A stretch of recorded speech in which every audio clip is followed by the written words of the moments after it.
Good evening, কেমন আছেন? Good evening যে বললাম, এই ভিডিওটা এমনও হতে পারে যে আপনি পরের দিন সকালে দেখছেন, তাই না? সেই ক্ষেত্রে গুড মর্নিং। যেটাই হোক না কেন, নিশ্চয়ই আপনারা খুব ভালো আছেন। তবে আজকে টেকনোলজির শুরুতেই একটু সতর্ক বার্তা দিতে চাই।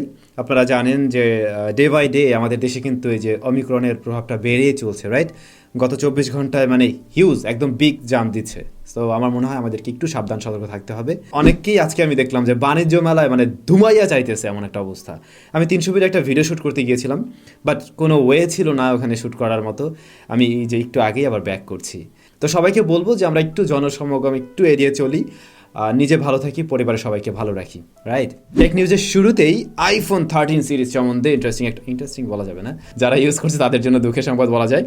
চায়নাতে আইফোন 13 ইউজাররা অনেকেই পিঙ্ক ইস্যু এই প্রবলেম ফেস করছে আর কি। বিষয়টা হলো ডিসপ্লেটা না পিঙ্ক হয়ে যাচ্ছে, মানে ডিসপ্লের কালারটা পিঙ্কিশ, মানে অদ্ভুত একটা ব্যাপার। শুধু একটা জায়গায় না, বিভিন্ন যে কোনো কাজ করতে গিয়ে টোটাল ডিসপ্লেটা পিঙ্ক হয়ে আছে। তো এই বিষয়টা নিয়ে তারা রিপোর্ট করে এবং অ্যাপেলকে জানানো হয়। অ্যাপেলের তরফ থেকে জানানো হয়েছে এটা কোনো হার্ডওয়্যারগত ত্রুটি না, এটা কোনো সফটওয়্যার বাগ বা সফটওয়্যার ইস্যুর কারণে এমনটা হয়েছে। তবে চায়নার বাইরে অন্য কান্ট্রির কোনো ইউজারদের সাথে এমনটা ঘটেছে কিনা এখনও জানা যায়নি, ইভেন এটাতেও হয়নি।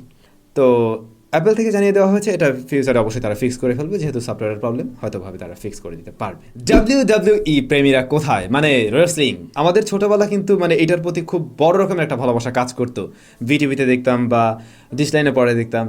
তো এই মুহূর্তে আপনারা কি কেউ দেখেন? কমেন্ট করে অবশ্যই জানাবেন। তো WWE এর যে গেম 2K2022 এটা মোবাইল ভার্সনের জন্য আসতে যাচ্ছে। 11 মার্চ গ্লোবালি লঞ্চ হতে যাচ্ছে, যা কিনা পিসি এবং প্লে স্টেশনে খেলা যাবে। তবে এ বছরের শেষ দিকটাতে গিয়ে এই গেমটাই আপনারা মোবাইল ভার্সনেও পেয়ে যাবেন। হয়তো অ্যান্ড্রয়েড এবং iOS বোথ প্ল্যাটফর্মেই তখন চলবে। গতকালকে টেক নিউজে শেয়ার করছিলাম স্যামসাং গ্যালাক্সি S22 সিরিজ আগামী মাসে 8-9 তারিখের মধ্যে লঞ্চ হতে যাচ্ছে, এবং সেটা কিন্তু অফিসিয়ালি তারা কনফার্ম করেছে, যদিও ডেটটা ওভাবে মেনশন করেনি, বাট আগামী মাসেই লঞ্চ হতে যাচ্ছে। কী কী থাকছে সে ব্যাপারেও কিন্তু আমরা মোটামুটি এখন সব কিছুই অলরেডি হয়তো জানি। 108 মেগাপিক্সেল থাকবে মেইন শুটার হিসাবে। দেন ওই মোবাইল ফোনে 10 মেগাপিক্সেলের টেলিফটো জুম লেন্স, 10 মেগাপিক্সেলের হচ্ছে পেরিস্কোপিক জুম লেন্স, আর 12 megapixel ultrawide sensor. 8 Gen 1 SOC, আর এক্সিনোস ভার্সনে থাকবে Exynos 2200, 6.8 inch dynamic AMOLED display, 120 hertz refresh রেটের, 5000 মিলিঅ্যাম্পিয়ারের ব্যাটারি, 45 ওয়াটের চার্জার, এবং র্যাম ভ্যারিয়েন্ট হয়তো 12-16 এমনটা হতে পারে।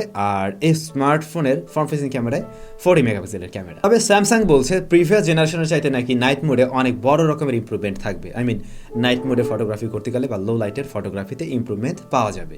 বলা যায় প্রত্যেক দিনের টেক নিউজে আমরা রেডমি K50 সিরিজ সম্বন্ধে টুকটাক জেনে আসছি। তবে রেডমি K50 সিরিজের যে 4টি স্মার্টফোন থাকবে, এই 4টি মডেলের সাথে কোন কোন এসওসি থাকছে, কোন প্রসেসর থাকবে, সে ব্যাপারে এখন মোটামুটি ক্লিয়ার। যেমন রেডমি K50 এটাতে থাকবে স্ন্যাপড্রাগন 870, যেটা বলা যায় যথেষ্ট পাওয়ারফুল একটি প্রসেসর, ইভেন এটা আমরা এখন মিড রেঞ্জেও পেয়ে যাই। দেন রেডমি K50 গেমিং এডিশন, যাতে থাকবে 8 Gen 1, এই মুহূর্তে স্ন্যাপড্রাগনের সবচাইতে শক্তিশালী SOC. Redmi K50 Pro MediaTek Dimensity 8000 কিছুদিন আগেই লঞ্চ হলো। তারপরে Redmi K50 Pro Plus MediaTek Dimensity 9000, মিডিয়াটেকের এখন পর্যন্ত সবচাইতে শক্তিশালী এসওসি।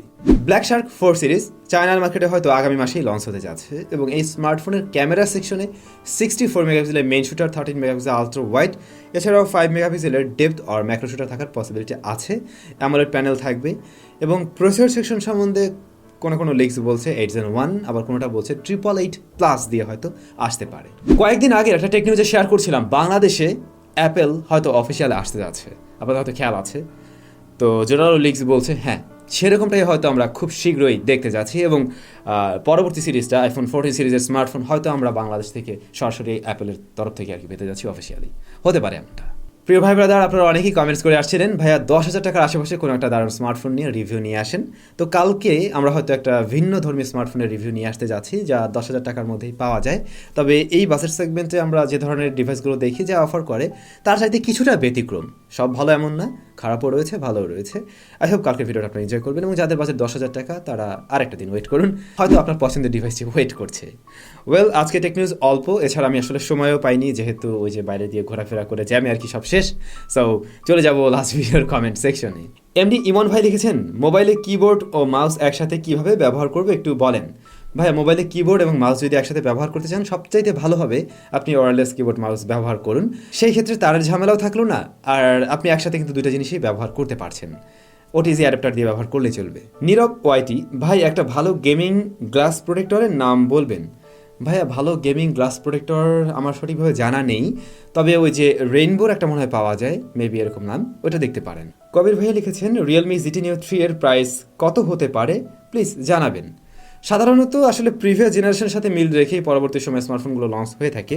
তো সেই ক্ষেত্রে আমরা ধরে নিতে পারি বাংলাদেশে যদি লঞ্চ হয় হয়তো সেটা অ্যারাউন্ড 40K প্লাস মাইনাস হতে পারে কিছুটা।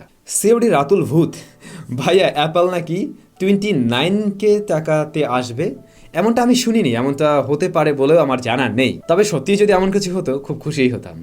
তাহলে সবাই বেশি ভালো থাকবেন, সুস্থ থাকবেন, আর ভিডিওর শুরুতে যে বিষয়টা বলছিলাম সেটা মেনে চললে আমাদের মনে হয় ভালোই হবে। দেখা হচ্ছে তাহলে নতুন একটা ভিডিওতে।